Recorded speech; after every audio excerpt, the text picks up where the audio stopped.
Inspector সাহেব, তোমার মায়ের কাছে আমার বলে আসার কথাটা তুমি রাখলে তাহলে? হ্যাঁ, দাও হাজিরার খাতাটা দাও। আজকে খেয়ে দিয়ে মুডটা বেশ ভালো আছে, দাও সই করে দিই। থানার হাজিরা খাতা নয়, যমরাজের হাজিরা খাতায় তোমার নাম লেখা পড়ে আছে।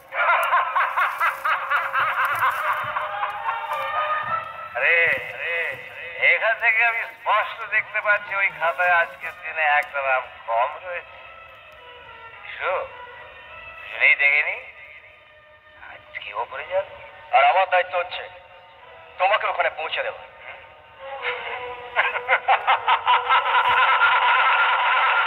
আজকাল তাহলে পুলিশ অফিসাররা দায়িত্ব পালন করতে শুরু করেছে।